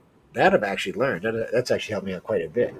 That was stuff that because that's like the filler in the book of walking down the street, looking at the roses, whatever. You need that in there because it can't all be action packed or this, that, or the other thing. Mm-hmm. So that was hard on me. I think that was one of the hardest things on me, and this course really helped me with this. Well, guys, no, go take the course. Or you know what? I don't have the chat open in the room, so you'll have to go. Yeah, you're talking about on stream. I don't have it open. But yeah, you can hit me with Messenger because I got my Messenger open here because I seen that's what Glenn and Jen and all them are doing. No, y'all ain't invited to come out to LA. Sorry. No, stay your butt in Texas where you belong. You got to win the contest if you want to come out to LA. Yep, so there you go. submit a story or artwork. Yes, get some artwork in there. You know, that's funny because I know my family alone has quite a few artists in it, and pretty good ones too. And we know quite a few others. We know a couple of good writers here and there. We've had a couple of really good writers on the host on the network. Speaking of that, I heard Jenny said she was putting out a new short story. I have to tell her to submit it. I heard her talking about that. Jenny, if you're listening over there from Chasing Prophecy, you submit that story. You might win. You get a free trip out to LA. You get to hang out, hobnob with the rich and famous. I know, girl. See, one thing too about this contest, there's the 12 winners, but there's also honorable mentions and silver honorable mentions. And editors now, because of the repute of the contest, if you put on your bio or what you're sending for your pitch letters, if you say you're an honorable mention in Writers of the Future, they'll take you out of the slush pile. It's just so well respected now, and it's we have entries from upwards of 175 countries a year, so it's mega. I'm thinking too. On a side note, people, if y'all know somebody over at the Podcast Awards, People's Choice, you better get over there and tell them. If I don't win, I'm gonna be whining. Oh yeah, I'm just telling y'all ahead of time. Oh man, it's gonna be rough on all the listeners. It's I threatened them all, and I see it got it. It made it halfway anyway. You got to threaten your listeners just to get into the podcast choice awards. But people, if y'all know somebody over September 24th, that's when they're going to say who's going to win. So I'm not going to watch because I don't want to watch, but y'all can watch and tell me who won. And then coming up the 22nd, when they're going to be all out in LA giving stuff away, and watching say giving stuff away, but taking care of this and having a great gala. So pay attention. All that's going to be in television. You'll be able to see all of it yourself. What's going to be the easiest way to find y'all when y'all go on TV? On the web, on the internet? Writersofthefuture.com. Yeah, there you go. Plug it in, go from there. What do you mean carry it? I'm gonna be there. I ain't carrying nothing. I'm gonna be bugging people for interviews. That's what I'm gonna be doing. We're gonna love that too. Yes, I'm gonna interview everybody and get my fingers on it. No, I'll be there for like 5 days. I can get a lot of interviews done. Trust me, people. When I work conferences like 6-7 days, you'd be surprised how many interviews I get done. They're gonna be like half hour, 45 minutes, stuff like that. No, galaxypress.com if you want to buy that, writersofthefuture.com for that. Yes. Sorry, guys, I should have said that correctly, but somebody just asked me where they're going in the thing. They're usually, I'm pretty sure on the website you can go because I think John shows logged to Galaxy Press. So you just go on our website, scroll down to where you see Writers of the Future and click it. Yeah. To watch the podcast is on writersofthefuture.com. Yeah, you just on writersofthefuture.com has got the podcast there. Yeah, but I also on where I've got your show banner on our main website. I think it goes to Galaxy Press. It goes to either one of them, but I thought it went to Galaxy. I could be wrong. I might have went to Writers of the Future, but I thought it went to Galaxy Press. Yeah, Clara, galaxypress.com. Yes. You know what? In a little while, I'll pull a side of it just because y'all irritate me now. I mean, come on now. You can only say it so many damn times. Galaxypress.com. I know all y'all can spell. Thank you very much. I'm looking at your English right now. And these videos that they've got queued up. It also gives the website at the very end of them. Yes, and we're getting ready to play a couple of them and say, "Oh, I'm glad you said that. We got to play a promo. Damn it! No, we can't do that. Yeah, we have to do that in a few minutes." No, guys, it's yeah. You got it. Okay, we're good. Sorry, I got to turn the chat room off. They're getting distracting me too much. So getting back to Emily running around in Atlanta like a mad woman and in Utah like a mad woman, you just look like you was in a fury. John looked all relaxed, like like he took a Valium or something. Emily looks like. Is this? All of us were running around. It was a lot of work putting in the events. So and it's like several days of convention, and we had the booth, and we had some interviews, and we had some panels, and we had all kinds of stuff happening. So it was a lot to cover. Yeah, I would like to caught some of the panels. It looked like it had some interesting people there. And it's busy now. So how did y'all like Atlanta? It's y'all first time there? Y'all been before? No, we've been. We go every year to this event. Yeah, I've been going there since I guess the late '80s, and I've also been there for a few. I think Book Expo's there once, or American Library Association, but I've been there several times. And it's unfortunate, Miss Pity Pat's, my favorite restaurant there, they shut down from COVID, and so we had to find some other restaurants. But they got a lot of nice places in Atlanta. They certainly do. Yeah, my sister loves it up there. She's her and her husband living up there for a long time now. And but I notice every time she comes down here, she hauls back a lot of food with her. Especially seafood, man. She brings it back by the ice chest. Nice. It's well, we get it for a much better price, and it's much fresher when you get it down here. But and stuff like Central Grocery, Muffaladas, things you can't really get anywhere but here. It's so she does haul back a lot of food, but there's a lot of great restaurants in Atlanta, a lot of great entertainment in Atlanta, a lot of nice people. Just be careful where you're going in Atlanta, people. Atlanta's a really nice city with a lot of real people. It's got a couple of dangerous neighborhoods here and there too. So if you're a tourist, beware. If you're a local, you ain't got to worry about it. I like going. I remember the first time I had two people with me in a car, and most people don't realize it, but the airplanes land on the interstate, well above the interstate, because the interstate goes underneath it. So it's like you're driving along, you're looking at this big old jumbo jet road coming down the road. You think, where are you going? And then all of a sudden you're going underneath the thing. I remember the first time I seen that, I was like, that was kind of cool. We had quite a few people in the car, and there was 2 or 3 people in the car that day, but that was a strange thing in itself. Matter of fact, 2 of them in the backseat reading almost missed a damn plane coming down. but I do like the way they got it set up, and it's not the most horrible city I've ever driven in. Neither was LA, by the way. DC, on the other hand, was a nightmare. That's a Depends serious on, nightmare. I've found it a Yeah. nightmare too. yeah, it depends also what time of year, I think, in DC. And then the 2 times I drove between DC and Baltimore, I was like, why did I do this? I should have just hopped a flight or something. Lord. And well, what is it? One of the airports is actually basically in Baltimore when you drive. Reagan's right there. I know when I stayed at the Mandarin, I came in on Reagan, but the other one, the other time we stayed in Gettysburg, we came in right outside of Baltimore. I rented a Volvo, and I'm thinking, thank God I got a car with some class to it, man. Yeah, it was so nice and comfortable. Well, you never know, because I always tell them I like driving when I'm out and about. I like driving a nice car. I don't have to be worried about what's going on, and I like to be comfortable. But because I remember the first time I let it was an Enterprise. I said I'll let y'all choose the car. Yeah, was I stupid? They gave me some little. Oh man, look, Emily couldn't fit in this car. It was so little. I was like, you gotta be kidding me. What you want me to do with this? I said, this is like wearing a skate, man. Come on, give me a real car. I said, I need a real car. I said, you're not even that fancy. Give me a Camry or something like that. So I'll be happy. Just give me something bigger. So people beware when you let them do that daily special thing. Watch them. They're going to try to put you in one of those 500C cars or something. They're cute, but they're not really good for big guys. And, Yeah. So what y'all do? Y'all gonna bring the guys in, hobnob with them, torture them? I know y'all got like some hidden dungeon up there, don't y'all? What? No, no. Everybody flies in, and they're going to have a week-long workshop taught by these David Farland and Tim Powers, and then all the other judges come in the last few days, and they will teach them as well. They each do like hour-long seminars. But one of the nights we go to the tuxedo place, and everybody selects their tuxedo, and we have a rehearsal at the night before. It's a big deal, This is nothing else does it like this in this it looks world great. of fantasy. It looks great. I even ordered me a couple of new silk ties, man.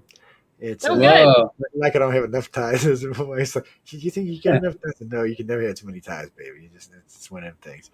And actually, too, I'm bringing one of my suits, but I ordered me a new one because I've got. Let me see, 1, 2, 3, 4. I got about 12, about 9 suits and 3 jackets in there. But any excuse to get a new suit's a good thing. Shh. It is. It is. It is. And, well, I would get a new tux, but it's only In 2 Hollywood. years. Yeah.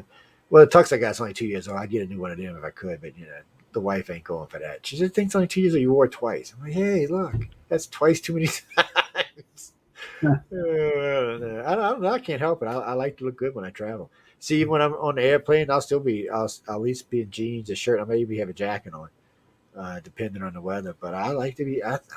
People say you're not uncomfortable. I said, no, I'm actually quite comfortable. I won't wear a tie, but I'll have a nice shirt on, a pair of jeans, and sometimes I'll wear like a sports coat or something. I don't know. I don't see but a lot of my friends like to go in their jammies, basically, in their tights and stuff like Looking that. forward to the event and seeing you. And Oh, I mean, too, I'm looking for my forward to it. birthday 2 years ago, Emily got me a brand new set of cufflinks and studs, diamond cufflinks and studs, and I couldn't wear them last year, so I'm so excited to be able to wear them finally. I was thinking about that. I know this is off topic a little bit. I was thinking about what cufflinks I wanted to wear. And I happened to mention this on air. Do you know somebody sent me a set of onyx and diamond cufflinks? Good. That's what I've got. That's what she got me, onyx and diamond studs and cufflinks. Yeah, I was like, well, that I did kind of caught me off guard. I was like, okay, that was really nice of you. I wasn't even saying I needed cufflinks. I was just trying to decide what I wanted to bring with me. And because I got some my dad had, I was thinking about bringing them with me, and then I got some that I've got over the years, and then I've got some that match my tie, so I was kind of like, maybe I'll bring them. Who knows? I like cufflinks, people. Yes, and before anybody asks, I got a lot of shirts that don't need cufflinks. I got a lot of dress shirts that don't need them. But I got several shirts that have to have cufflinks. So I just think it makes the shirt look better. I'm not going to lie. Besides the cuffs on your wrist, always look better when they have cufflinks because they make them a little bit sturdier. And they just look better. Look, it's more of a class act. It's just a difference between being okay and having a little style, a little class to it. That's all. And I'm not hating. You can wear whatever kind of shirt you want. That's not what I'm saying. I just personally like them better. That, and I like to twiddle with them and mess with them and stuff. So it's good for somebody who's ADHD. Yeah, but I was looking. I got some weird. I got some tiger eye ones. This weird black Wow. with this weird. It's a weird. It's like a off gold color going through the center. It's really Yeah. really pretty. And my dad was really big into them, so he had several sets. Which my mom didn't want to give them all up. That was kind of weird. She's like, "Well, you can have these." I'm like, Mom, you can't wear cufflinks. She said, "Yes, I can." It's like, whatever. I think she just liked to keep one or two of them around. I think she used to put them like in her Sure. blouse and her things, but she just liked to have them around. Marco, no, you can't go to the gala, but you can watch it on TV. Yes. But you could enter a story and You can win, enter and the then we'll story. fly you out for the gala. And this is important. This is really what the show's about tonight, people. Enter. You know how y'all heard me said doing the People's Choice vote. Well, this is the same thing. Enter. You got 8 days. 8 days. Now when we come back on Yeah. Friday, y'all gonna have 6 days, and that's all you're gonna hear all the show. 6 days, 6 days. So you got 8 days. So you don't hear Joe whine all day on Friday. Get a bunch of them in now. I know a lot of y'all are sitting out there in stories, especially people listening to this show. I know a lot of y'all have tried writing stories like I have, and they got a lot of stuff sitting there. Put it together, send it in. Don't get your even heart set on winning. Just send it in to get used to sending it in. You might get lucky. I'm not Yeah. saying it's not possible. I'm not saying you couldn't win first time, but I'm just saying, do it like this.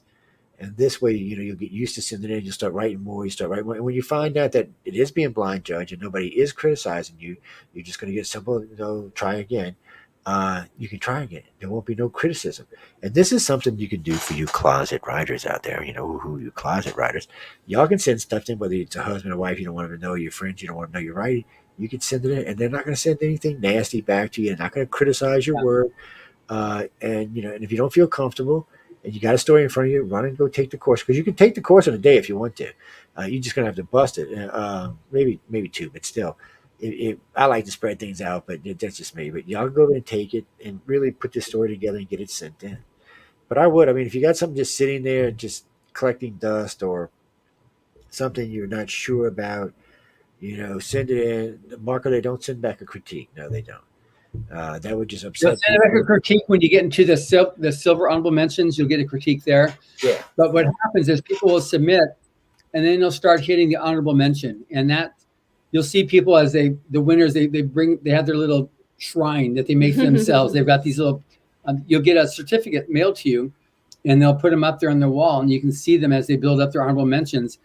And like Brandon Sanderson, he's one of the, like I said, he's the second best-selling fantasy author in the world right now, and he received an honorable mention when he was just starting out, and he was ready to quit. He told me, he said, "Look, I was ready to quit trying to be a writer," and it was that gave him a little vote of confidence that he really could make it. We had another guy too from Africa, Daliso Chipando. He was the runner-up in Britain's Got Talent. He's a comedian, and when he was ready to quit, and he got the honorable mention, and he realized that he really could be a writer, because his family said, "You're a loser if you can become a writer," and then it gave him that vote of confidence, and now he's one of the most popular comedians in UK. So it's something that really does make a difference. Yeah, submit, people. Just submit it. Don't worry about it. Submit it. And if it comes back you didn't win, clean it up, make it better, go through it. So go take the course, see if you can enhance it a little bit, or Or come start with a from new scratch. idea. Yeah, Start from scratch. there's no Well, scarcity of ideas. I'll tell you a little secret. It's like hardboards. When help is asked for, help is given. So all I can tell you is, if you ask the right people, you'll get the right help. No, I'm not telling you who. Hell no, you figure that out on your own.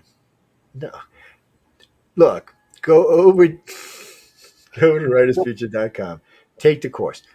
There is 2 ways that you can talk to people on the site. Okay, 2 different ways, and also more than that. While we're on this, John has a collection of, I think, 142 podcasts there, from winners, from writers to people. So you've got the collection of the site that was put together, which was put together beautifully, and it's a well done site. It's a very clean, easy to use site, by the way, which is very nice. I like functional sites. I hate dysfunctional sites.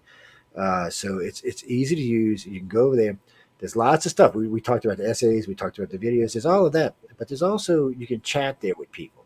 You can talk to people like yourself. You can talk to other people. Take advantage of it. Use it. I mean, if you're one of these people who really wants to write, use it.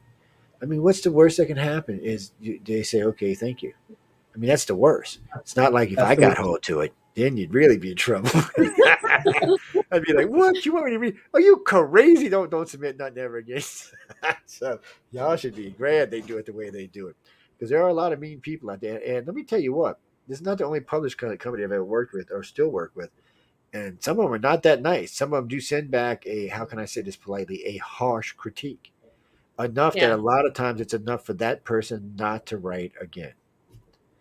And that's just wrong, because you never know who's going to be that next great writer, or who's going to make that next that's great right. sci-fi movie that I can go, woohoo, I like this, I like this. Anyway, you want to play this Dragon I Con think thing? the judging is determined by the top writers of science fiction and fantasy. They're the ones that pick the future writers. It's not anybody at Writers of the Future. Yeah, We're administration. It's that all the judging is done only by the Hmm. judges. yes, and that's the people. Well, I said that backwards, but still, guys, submit, submit, submit, submit, submit. Not just that, you get to meet John and Emily, who are great people. You'll really like them, so you'll get to meet them. You'll get all the other great people that work for them. And I got to tell y'all this: I've now had the pleasure of working with 3 or 4 or 5 people over there. See, the people who send me the surveys, which I love them. Let's see, I met Joni today, and then we had on. Oh, no, I forgot her name now, but just called Brain Dead. But so far, everybody I've interacted with over there has been fabulous people.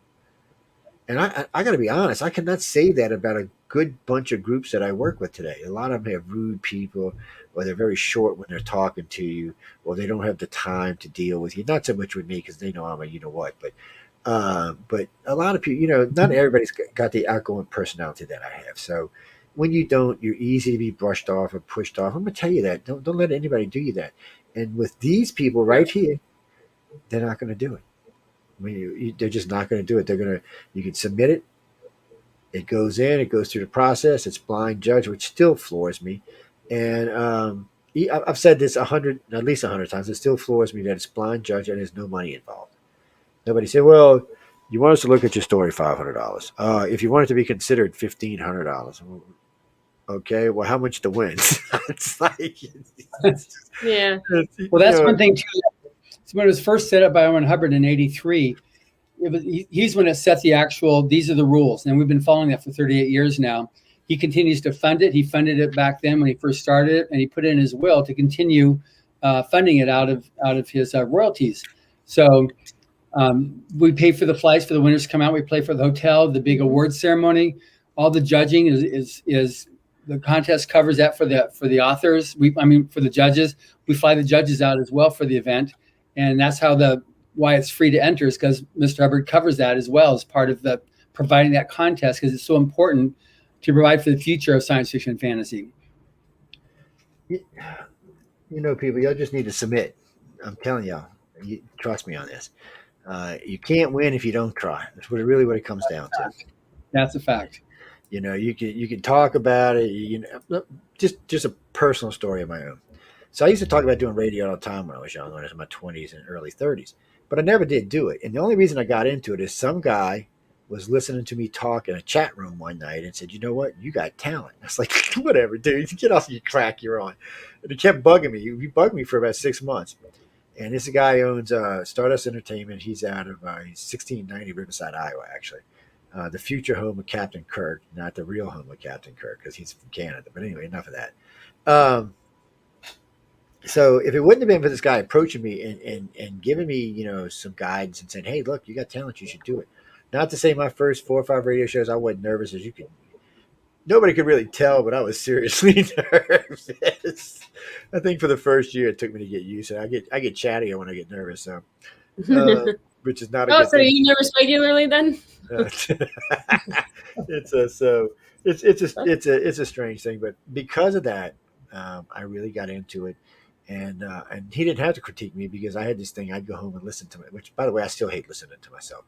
And but I would go home and listen to every other show or this, that, other thing, or if somebody had a critique from something out earlier, I'd go listen, and it helped form the shows and turn them into what they're in today. And I'm very confident today, and I have no problem. And because of that, I'm very direct with everybody I deal with, all the way around. So it was a good experience for me. It would be a good experience for you. I mean, it's a confidence you need.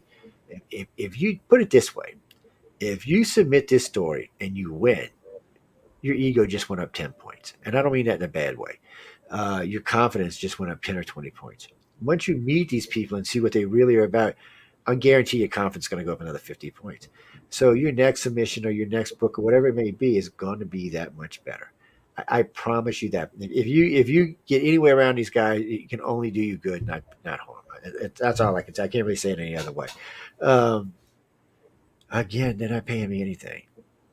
Y'all, the messenger retarded tonight. No. It's just because I could get behind somebody that I didn't have to worry about, a year, 5 years, 10 years, some horrible story was going to come out about them. They were, sending babies to Canada. Something. I mean, they're just good people, and it's a rare find. Y'all should take it for what it is. And again, they're not asking you for your money. I'd be asking you for your money for the course. I'm not even going to lie.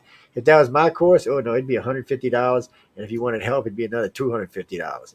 If you wanted Emily's help, it'd be $1,500. So you see, she's way nicer than I am. I'm just telling you, y'all just don't know. Y'all got it made. So go take the course, people. And if you've got something just sitting around, submit it. Again, what's the worst that can happen? Oh, thank you. Submit next year or submit next time. And you got a whole another 12 weeks to get it all back together and resubmit it. So look, it's a good thing. I'm thinking I'm gonna try to submit something this year or next year. So y'all should get out there and do it. No, I'm not doing a sci-fi novel. No, I'm actually doing a novel / documentary. But anyway, we'll talk about that on another show. We don't want to take up time for that. But really submit. And if you haven't taken the course, go take the course. And if you're a good writer, maybe you should take the course. It'll bounce you around, help you to curve off some things, dull off some things, whatever it takes. It also gives you another perspective. Yes, and I got to tell you, what is it? Which one is it? Arson Sky Cut. I think I've listened to him like 9 times now. The video he's had, because anytime I get in a particular part, what I'm doing, I like the way he talks actually. So it just helps me to kind of smooth it out, and it kind of puts me in, how can I say this, a writer's mode. Or mood might be a better way to say it. Yeah. But it does. Now, I'm not going to say it's going to work for everybody, people, but it helps me. And my wife laughs her ass off every time I sit down to write something. She's like, she just cracks me up. Yes, people, she loves me for anybody asks, but still. She knows I've been trying to write for her.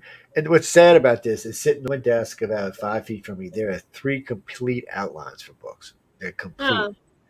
They're already everything that needs to be in, the questions that need to be asked, how they need to be answered, the whole 9 yards. But right now I'm trying to do something different since I learned how to do filler. I've been trying to do something different. Eventually I'll get around to those. So just before I die, I'll publish them. That way I'll go become famous, more famous. Yes. The secrets of the government and the aliens. Yeah, something like that. What Ronald Reagan knew and didn't tell us. Oh God, we don't want to know that. Sorry. So, but you know what? I'm gonna play this Dragon Con one. I think we can play it this way since it wouldn't let us upload it for some weird reason. So let's see, share. There we go. Let's see, play. What do I say now? Gripping plots where heroes dare make you feel though you were there. Characters jump out from the page. Story from the golden age. Westerns from the plains. Damn, they were busy. Yeah. But stories from the golden age, compelling you from page to page. I love this guy. Yeah. Stories from the golden age. Stories set on planets far. Start your journey to a star. Creative tales of future worlds, shaping what tomorrow holds. Adventures from the 7 seas. So vivid you may feel the breeze. Buccaneers who fight for glory. Ninja Girl. Drawing you into the story. For stories from the golden age. Compelling you from page to page. Vivid and bold. They must be told. Stories from the golden age. There will be a pretty girl Well, another Dragon Con is in the books. Something special, though, happened at this year's scaled-down event. Up to 1,500 people who volunteered to give blood also got a free copy of a very famous sci-fi book called Battlefield Earth by L. Ron Hubbard. The blood drive will help support hospitals in the Atlanta area. Dun, dun, dun, dun. Oh, where are we at? I lost us there for a second. Oh, there we are. All right. Welcome back, everybody. I didn't know we could talk while we had that on. That was kind of cool. We're going to play another one in just a minute. Y'all look like y'all was having fun. I like the Ninja Girl look, by the way. I was waiting for the swords. I'm gonna bring you a picture of my collection of my swords for when I see you. That'd be great. Yeah, you should. Yeah, Now, one thing that might be happening in just a minute, Joe, is my computer, the battery is running down. So I'm at 1%. So if we go off, Emily's getting her set up, and we're going to go back in then on her computer. Take your time. I can chat for a few minutes. I think I can handle it. Maybe. Christopher, you mean the books? No, you mean those? Oh no, buddy. That's a serious collection. They're seriously expensive books. They're not going anywhere now. Yeah, they'll go somewhere when my kids take them from me. These are actually a lawyer friend of mine gave me a complete set of law books. And with the law books, he said, Joe, I've been having this collection's been around in my family for about 50 years. And he said, I want you to go ahead and take it because I know you've read most of this. And I took them in, I had an action film to find out I read all of it. But all the great Greek tragedies are there. A lot of other stuff is in there. It's a lot of great reading. You can get the same collection today for probably $300 or $400, just not the way this collection's made. Just the leather alone of these books probably run you a small fortune. But and you can see they're well taken care of. They're well loved. They're very nice. Yes, and that was a different thing for me reading all the Greek tragedies. It was, or actually reading some of the philosophers. It gave me a different look on life. What's interesting about that, though, on a side note, the book John sent me from about L. Ron Hubbard has some of the same logic as some of the ones I've read out of those tragedies. Well, not out of tragedies, but out of some of the philosophers. So I guess modern day philosopher. It's interesting stuff. Guys, I'll mention it. I actually, you know what? On Friday show, I actually pull out the book and show you what I'm talking about. It's in my bedroom because I've been reading it. And if it's in a studio, it won't get read. It'll get put on the shelf back here or something, or on the shelf over there or something like that. And my wife's already trying, it'll make a great coffee table book. Can I put it on a coffee? I said, no, not until I don't read it twice and you put it on a coffee table. So at least read it twice before all my kids, grandkids, and custom friends come over and put their sticky fingers all over it. It's weird because the last 2 years I haven't really invited anybody to my house because of the storm damage, but the house is getting remodeled now. So I know this December my house will be full of maniacs. They come out to California for Christmas. I think I lost y'all. Y'all quiet now. Oh, can you hear us? Can you hear us? Yeah, I got you now. Yeah, it was like a little weird lag there for a second. Oh, okay. Yeah, that was strange. Can you see us? Yeah, or is it moving slow? Yeah, it's glitching a little bit. It's kind of like a little slow motion. Yeah, it looks slow-mo to us. Yes, it's just glitching out. It looks like it's in the black logo. Yeah. It's some kind of bad internet connection between y'all and us, or us and you. It's oh wait, before we play the other video, I gotta play this. Man, I gotta remember these damn promos.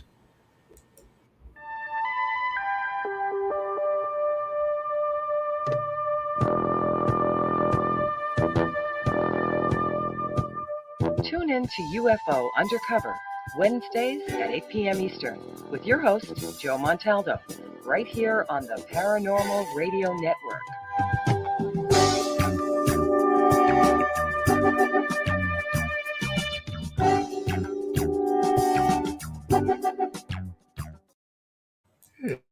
Hey, good promos over there. I gotta give them credit for that. That one's been around. That one's been around for a while. So y'all ready for the Fan X? Or you think you can watch it, or is it going to glitch on you? Yeah. All right, let's No, click. we should watch it. Let's click. Let's click. Hold on. Let's click.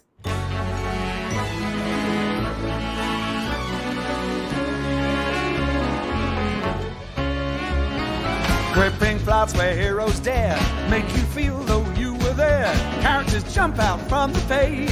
Stories from the golden age. Westerns from the Texas plains. Surreal, you feel you're at the range. bullets flying fast and not there to dodge the lead. Oh, you might get shot. A stories from the golden age, compelling you from page to page. Vivid and bold, they must be told. Stories from the golden age. Stories set on planets far. Start your journey to a star. Creative tales of future worlds, shaping what tomorrow holds. Adventures from the seven seas. To vivid you may feel the breeze. Buccaneers who fight for glory, drawing you into the story. For stories from the golden age, compelling you from page to page. Vivid and bold, they must be told. Stories from. Y'all look like y'all was non-stop there too, just rolling along. Huh. Yeah, so it was a definite great event there as well. Just staying busy. Y'all two both just like you just non-stop. Yeah. You know, and I remember a lot of conferences going, it just keeps you non-stop. Oh, we might have lost them for a little while. They were going to have to be fixing their computer up. Well, ladies and gentlemen, I've been talking with Emily and John Goodwin from over at galaxypress.com and Writers of the Future. They're great people, man. They really are. They do a lot of good work. And if you are a writer or trying to be a writer or an artist for that matter, these are the people you should get hooked up with. There's no real pressure. You do it, you write it. Everything is anonymously judged, which I love. I love the fact that you can submit stuff to them and you don't have to worry about it, being, picked on or hated on or anything along those lines.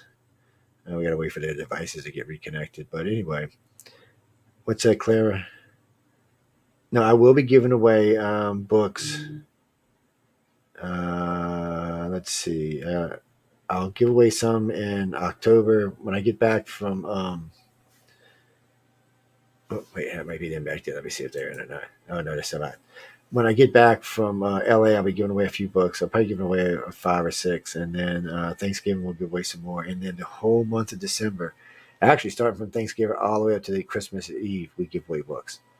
Yes, we give away lots and lots and lots of books. There we got y'all back. We got you. Talking. I know, but if he goes to cell phone, he's going to see that. Yes, I got y'all. Can y'all hear me? John, Emily. Can you hear me? Yeah, Yeah, there we go. We got you. Okay, I'm not sure if you can hear me or not. All right. Well, I can hear you, but I can see you.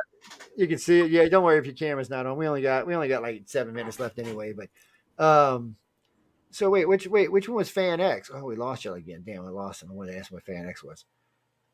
Christopher, what do you mean? Oh no. Actually, no. We try not to take it. We try using. We're just not on that system tonight. But usually we try to use the chat. Shucks. We try to use the YouTube for the chat room, but we're not on UFO Paranormal right now. We're not on United Public right now, so I've been just using the messengers for anybody writing to me anyway. So, John, y'all back? We're here. We're here. Okay, woohoo! We got you back. No, I was just saying we had like 6 minutes. But so which one was Fan X? Now you got to explain which one was Fan X. Was that the one in Utah? Fan X is Utah, and that's an abbreviation for fan experience, and that's how it. I like that. Came to be. So it's Fan X Salt Lake City. Well, hopefully I'll make enough money this year for Ida. I'll come visit y'all at these things when you do them next year. I actually love these kind of conferences. And y'all, I mean, I seen both of them look like they had a great setup. I know the one, when I first seen the one in Atlanta, it looked like y'all was surrounded by books. And they had the back set or the back shelves behind y'all look pretty kind of nice. It's it's a nice thing. You get to talk to all those people. Thank God nothing killed any of y'all. It's such a thing. I mean, I love these experiences. I really do, because people ask me all the time, should I go? And I want to tell them yes. To anything that's fun, I want to tell them yes. And part of me saying, "Oh, don't do that," but I mean, it comes a point where you just have to make it what you're going to do. And unfortunately for me, I just can't stay home. It's just one of those things. So I got to get out. For us, it was great. It was time to get back out again and start living life again and doing that stuff. And so we had 40,000 people in Atlanta and 80,000 people in Salt Lake City. And when on Friday when we speak again, we'll talk about the Hollywood Christmas Parade as well, because that's we're the green room for that, and that's the Sunday after Thanksgiving. And the mayor's really said we got to do something. We got to start opening up the city. So the Christmas Parade is a really important event. So we're hosting that one too. Yeah. Yeah, well, it's just time. I mean, everybody I know has been shotted up. I don't give when we do shows. I don't give advice on vaccines because it's just going to start an argument. But Yeah. I mean, but when people ask me, yes, I had the Johnson & Johnson shot, and if they offer a booster, I'll probably get it. My wife had the Pfizer. I think she had the Moderna, but she got her shots, and she'll take a booster if she needs to. The thing of it is I want to be back in everyday population. And I'm a person like today. Just to put this in perspective, today I was in Lowe's 3 times, Home Depot 4 times. I was in 11 different people's house and 2 different doctors' offices. Wow. So, and that's my daily day. Yesterday I was in 14 different homes. I was in a couple of other places besides that, not including restaurants and things like that. So, I don't want to take the chance that I'm going to get somebody sick because, I'm going from one person's home to the next person's home to the next person's home. Well, if I'm shotted and most of New Orleans now is trying to get shotted up. I can't speak for the whole state, but the city's at least trying to. So it's making it safer for everybody. And well, in Atlanta, there were 90% of the people there at Dragon Con were vaccinated. Yeah, and it should be. And I'm not again, Mark. I'm not going to tell you if you should or should not get a shot. That's not my job. That's your conscience. You got to deal with it.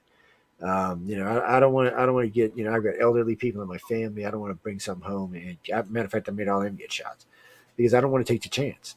Being that if you're going to see me more than once a week, you need it. Matter of fact, my business partner just went and got. He's going to get a second shot this weekend. But if you're going to be around me, you need to have a shot because I can't guarantee that I'm not going to be exposed to somebody. So that's why it's just what it is. But you know what I started doing now when I travel, I take 2 or 3 days off before I go anywhere, just to make sure I didn't catch anything from anybody because COVID starts about 3 or 4 days. Well, it's just really being safe because I know I'm gonna be traveling and I don't want to make anybody sick in case I was and it's easy to be asymptomatic these days. But again, whoever keeps asking me that in the messenger, no, make your own mind up. I told y'all. You asked me what I did. I went and got the shot. I was iffy-skiffy about it in the beginning, and I'm still a little iffy-skiffy about it, but I went and got the shot. I chose the J&J mainly, to be totally honest, because it was a one-shot deal. I figured I'd never get back for the second shot, so I went for the one-shot deal. So Yeah, we did the same thing. and on a side note, if you want to know the truth, the J&J shot is made from COVID and the flu. It's not like the CRISPR technologies, the RNA technologies. That's a little newer. This is just traditional vaccine. So, no, you're not going to grow a 5th leg or a 5th arm. Other people, I can't swear y'all not going to, but the J&J people are not going to grow any extra parts. I can't swear you Pfizer and Moderna people might not grow a 3rd leg or something, but maybe a hand out of your head or something like that. But no, people, I really don't think these companies want to risk getting a bunch of people sick or dying because then they got to pay for it. So I don't think you got to worry about that. I think there's a lot of research now. Go look at the research and make an informed decision. And if not, deal with the consequences. That's all you can do. I've had COVID, so I'm telling y'all now, you don't want to get it. I got it the January before we knew it was COVID. My son got it first. Well, my uncle said he had pneumonia, and we were in his house. Well, pneumonia's not catching it. And anyway, my son ended up sick. He didn't have to get off. He's 35. He didn't get off the couch for 5 days. I got it, man. Look, I didn't move out of my bed for 5 days. And then finally I got up and ate. I ate for like a week. I ate Subway's broccoli and cheese soup. Thank God I couldn't taste anything.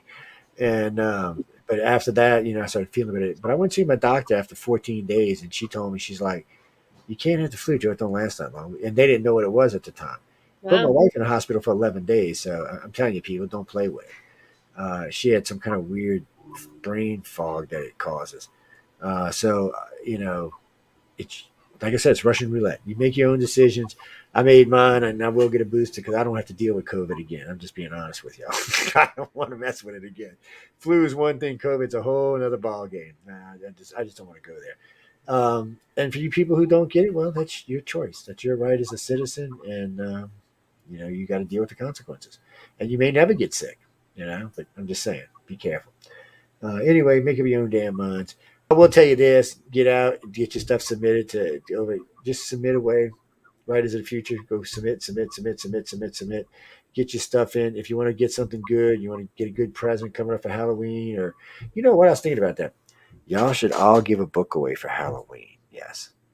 You should go over to Galaxy Press and give away one of them spooky, scary stories to somebody.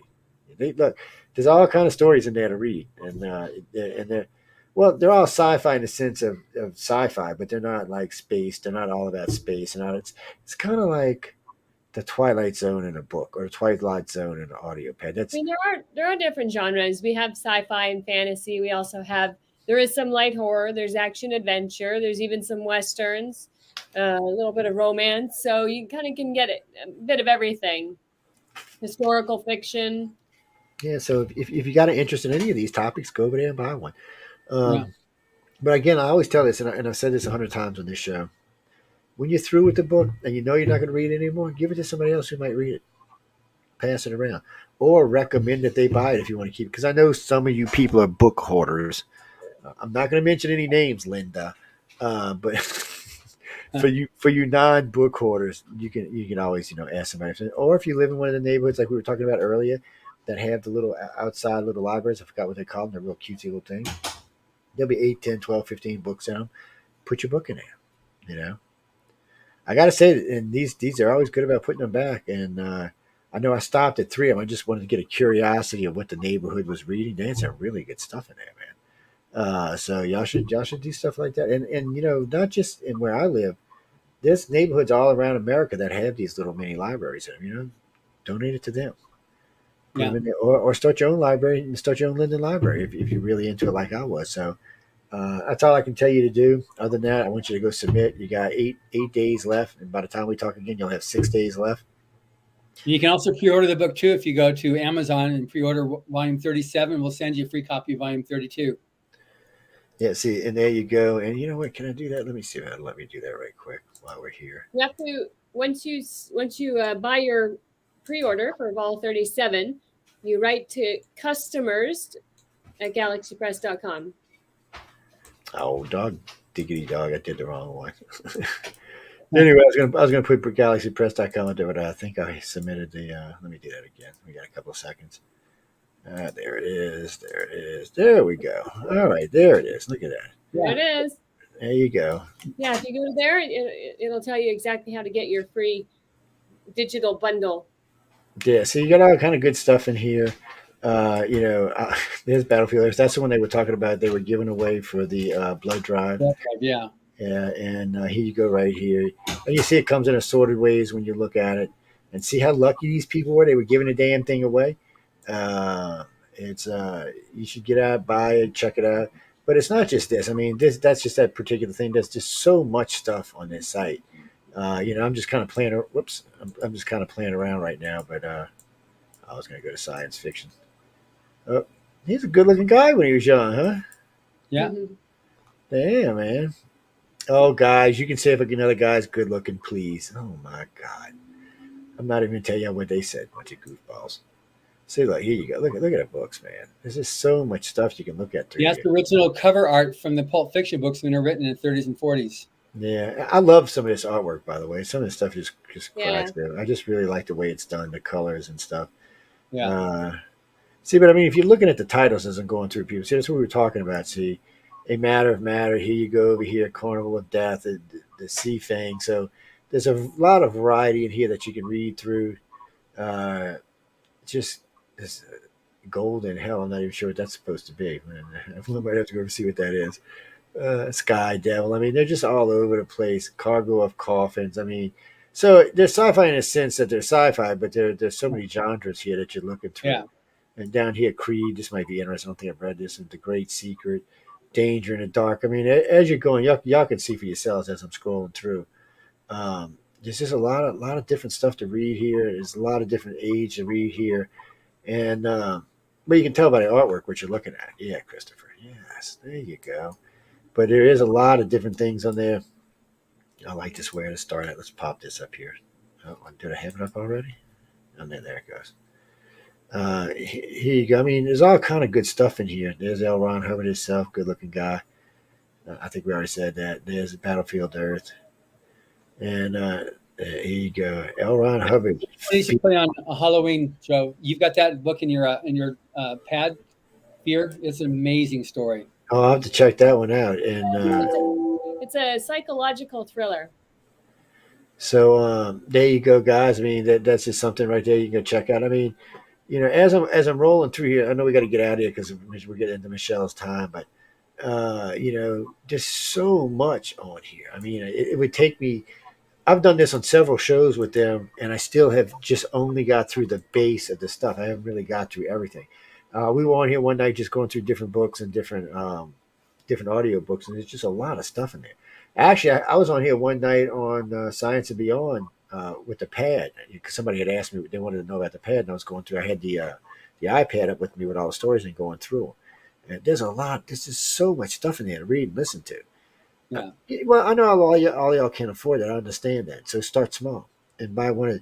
You know how you put a dime away, a dollar away, $5, whatever you're doing. Buy one book, and when you can afford another one, buy another one. Or if you want to do it in audio form, do it that way, and or save up, make it for a Christmas present, and get the pad. And then you can just do it that way. But there's lots of options there. There's lots of ways to do it. They got little memory sticks and stuff. So there's lots of ways to do it. Just go find out the way that's going to work best for you and hook it up. But anyway, I know we got to get out of here. So Emily, John, y'all want to tell them anything before we roll? It's been great talking to you yet again here, Joe. And just like you've been saying, submit your story to writersofthefuture.com. It really is meant to provide that launching pad for the aspiring writer and for the aspiring artist too. You can submit your 3 pieces of art, and then these are the writers who the judges, the best of the best in science fiction and fantasy, decide who are the best or going to be the best new writers and artists in the future. And get your copy of the book. You can pre-order it right now and get that volume 32 we talked about. And you can find out both at galaxypress.com and riseofthefuture.com. Emily? Yeah, and we look forward to seeing you here in Hollywood in October. Oh yes, I'm coming to watch. I'll run around like crazy people. I always like watching the people who do the conferences or do the galas and stuff. I've met many of them over the years. I have no doubt. We're just watching y'all at the cons. Y'all are just going to be just professional. But it is fun to watch because I know it's a lot of work. People see all this stuff and they think, "Oh, look how great it looks." Yeah, they don't realize how much work goes into all of that. Yeah. All the prep. It's just so much prep that's got to go into stuff like that. And I understand I've been involved in a lot of different things like that, but I know I better let you go before the 2 Canadians get on and team up with Emily and we got issues, John. I'm surprised Michelle ain't called her on the phone yet. Emily, you want to give her the radio yet? I can hear her now. Michelle, we love you. Amelia, we love you. We're going to get you on in just a second. We're talking about the girls over at the Outer Realm. They'll become the ladies over at the Outer Realm. I should call them girls. They'll be on in just a few minutes. Again, John and Emily, y'all are always great to talk to. I always have a lot of fun chatting with y'all. I can't wait to see y'all in October. Can't wait to see y'all back on Friday. Remember, people, submit. If you don't want to hear me say it, submit some more, okay? Look, it worked for the podcast awards. It's going to work for this. But we got to go now. Again, thank you, Emily. Thank John, guys. I hope to see y'all next week. And for everybody listening tonight, coming up next is The Outer Realm with Michelle DeRochier and Amelia Passano. Good night, everybody.